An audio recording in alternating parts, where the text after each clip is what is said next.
मणिपुर से इस समय एक शर्मनाक घटना हमारे सामने आ रही है और सोशल मीडिया पर मणिपुर की इस घटना ने हल्ला मचाया हुआ है।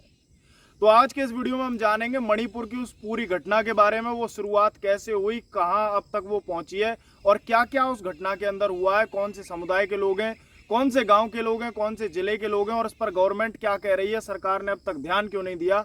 वो सारी बातें आज के इस वीडियो में जानेंगे, तो वीडियो को लास्ट तक जरूर देखें। नमस्कार दोस्तों, मैं हूं शिवी शर्मा और आज इस वीडियो में हम बात करेंगे मणिपुर के उस इंसिडेंट पे। तो सबसे पहले मैं आप लोगों को बता दूं, दिन था 3 मई 2023 को। एक गांव के अंदर 800 से 900 लोगों की भीड़ हथियारों से लैस होकर घुसती है। मणिपुर के अंदर आज से 2 महीने पहले 2 समुदायों में भारी विवाद देखने को मिला था। उसी विवाद के चलते वो 800 से 900 लोगों की भीड़ एक गांव के अंदर घुसती है और उस पूरे गांव को तहस नहस कर देती है। उस गांव के लोगों को पीटा जाता है, महिलाओं के साथ बदसलूकी की जाती है, घरों में आगजनी की जाती है।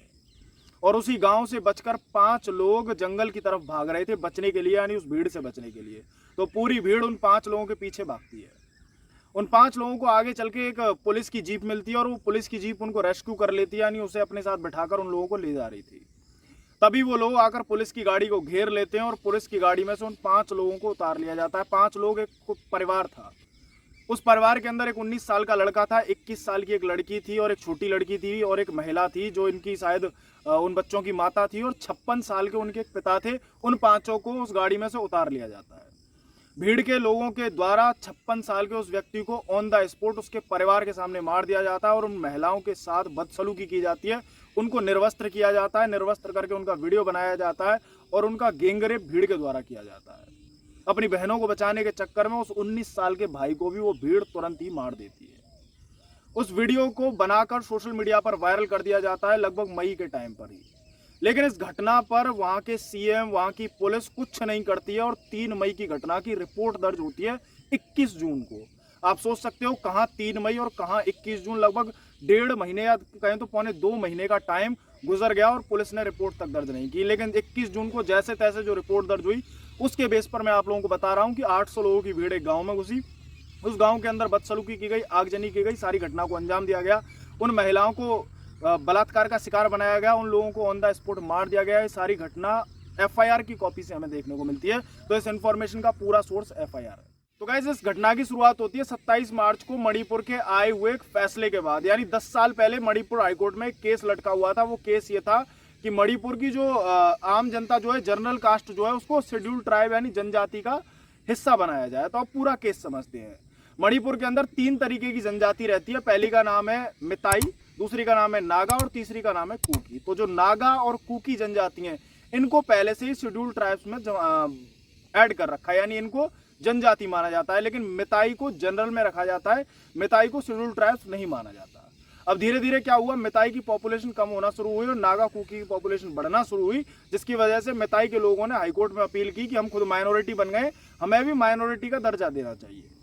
अब जैसे ही कोर्ट ने उन्हें माइनॉरिटी का दर्जा दिया, उन्हें जनजाति में शामिल किया, वैसे ही जो दूसरी जनजाति के लोग थे वो भड़क गए। अब ये जो जनजाति के लोग भड़के हैं वो असली जनजाति के लोग नहीं है, लेकिन उनकी आड़ में मिशनरी, जो क्रिश्चियन मिशनरी हैं, वो काम कर रही हैं। पूरा केस मैं आप लोगों को समझाता हूं। जैसे ही भारत के अंदर अंग्रेजों का राज था, तो अंग्रेजों ने अपने क्रिश्चियन मिशनरी धीरे धीरे भारत में छोड़ना शुरू करे और सबसे ज्यादा जो क्रिश्चियन मिशनरियों ने काम शुरू किया था वो हमारे ईस्टर्न साइड में किया था, जो 7 सिस्टर्स हैं वहां पर। 7 सिस्टर्स में ही मणिपुर आता है, तो वहां पर ईसाई मिशनरियों ने काम करना शुरू कर दिया। अब देश आजाद हुआ 1947 में। नेहरू जी ने ऐसे लॉ बनाए कि मणिपुर के अंदर जो हिंदुओं के साधु संत हैं वो नहीं जा सकते, क्रिश्चियनों के पादरी वगैरह वहां जा सकते हैं। अब उन पादरियों ने वहां जबरदस्त धर्मांतरण करवाया और लोगों को धर्म परिवर्तन करवा कर ईसाई बना दिया। अब जैसे ही लोग वहाँ ईसाई बनने लगे, तो वो ईसाई जो बने हुए लोग थे वो गुंडागर्दी करने लगे और वो नागा और कुकी की आड़ में मिताई के लोग, यानी जो असली हिंदू वहां पर हैं, उनको परेशान कर रहे हैं और उन्हें मार मार कर मणिपुर से भगा रहे हैं। अब वहां पर ना तो कोई साधु संत ऐसा मठ है जो हिंदुओं की रक्षा करने के लिए, हिंदुओं को जागरूक करने के लिए उस समय था, जिससे हिंदू अपने धर्म में बचे रहें, ना कोई ऐसा सिस्टम वहां पर था, ना कोई ऐसी सरकार वहां पर थी। हालांकि सरकार वहां पर आज भी बीजेपी की है। बीजेपी का जो मुख्यमंत्री है बीरेन सिंह, वो बीरेन सिंह बीजेपी के मुख्यमंत्री हैं। लेकिन बीजेपी भी अपना गेटअप वहीं दिखाती है जहां पर हिंदू उसके सपोर्ट में हो, लेकिन जहां हिंदू ही सपोर्ट में नहीं है। और मैं आप लोगों को एक बात कहूं कि बीजेपी के सारे मुख्यमंत्री योगी आदित्यनाथ नहीं होते। ये बात से आप अंदाजा लगा सकते हो कि मैं किस तरह की बात कह रहा हूं। तो सारे मुख्यमंत्री योगी आदित्यनाथ नहीं होते, वैसे ही एक मुख्यमंत्री बीरेंद्र सिंह है जिन्होंने हिंदुत्व के लिए वहां पे 0% काम किया है, और क्रिश्चियन मिशनरीज ने वहां इतना बड़ा उत्पात मचा दिया कि हिंदुओं को आज वहां से मार मार कर भगाया जा रहा है। तो इस पूरी घटना के पीछे की जो जड़ है वो जड़ है ईसाई मिशनरी, जो कि नेहरू जी की देन है। नेहरू जी को उसी समय पर कानून ये बदलना चाहिए था कि ईसाई मिशनरी यहाँ से जानी चाहिए, लेकिन ईसाई मिशनरीज को वहाँ जोर पर देकर बढ़ावा दिया गया। और इतना ही नहीं, ईसाई मिशनरियों को ये भी कानून था कि वो किसी भी हिंदू की या जो शेड्यूल्ड ट्राइब्स या जनजाति है उसकी ज़मीन को खरीद सकते हैं, लेकिन जो वहाँ के जो रहवासी हैं असली, वो ईसाई मिशनरियों की ज़मीन को नहीं खरीद सकते। आज भी मणिपुर के अंदर सबसे ज़्यादा ज़मीन जो चर्च वगैरह ईसाई मिशनरी हैं उनके पास आती है। आज भी मणिपुर के अंदर गवर्नमेंट से ज़्यादा ज़मीन ईसाई मिशनरियों के पास है। तो आप इस बात से अंदाजा लगा सकते हैं कि ईसाई मिशनरियों ने किस तरीके से अंदर ही अंदर देश को खोखला बना रखा है, और पूरे समाज में हल्ला मचा मचा कर बताया जाता है कि मुस्लिम धर्म परिवर्तन करवाते हैं। वो हल्ला मचा के करवाते हैं, लेकिन ईसाई मिशनरी एक ऐसी जड़ है, जैसे किसी पेड़ को अगर खंडित करना हो ना, किसी बड़े पेड़ को, तो ऐसा कहा जाता है कि उसकी जड़ में मीठा डाल दें। उसकी जड़ में मीठा डालते हैं तो वहाँ पर चींटी आती है, चींटी उस पेड़ की जड़ को खत्म कर देती है। ठीक वैसा ही काम ईसाई मिशनरियों ने किया है भारत देश के अंदर। जो भारत देश की जड़ थी हिंदुत्व, उस पर मीठा डालकर, यानी कुछ लोभ लालच हमारे हिंदुओं को देकर उस जड़ को खत्म करने का काम किया, और उसी जड़ को खत्म होने की वजह से आज मणिपुर के अंदर हमें ये घटना देखने को मिल रही है। तो आप लोगों को एक पूरी बात समझ में आ गई होगी कि इस घटना की जड़ क्या है और क्यों लोग इतना उत्पात मणिपुर के अंदर मचा रहे हैं।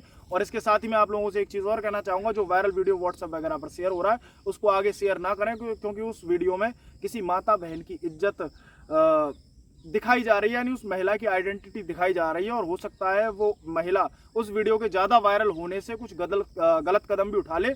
तो इस वीडियो में कहेंगे इतना ही, और आप लोगों को बीजेपी के मुख्यमंत्री बीरेंद्र सिंह के लिए क्या कहना है कमेंट बॉक्स में जरूर बताएं, और ऐसे ही वीडियो देखने के लिए हमारे साथ जुड़ना ना भूलें। मिलते हैं अगले वीडियो में।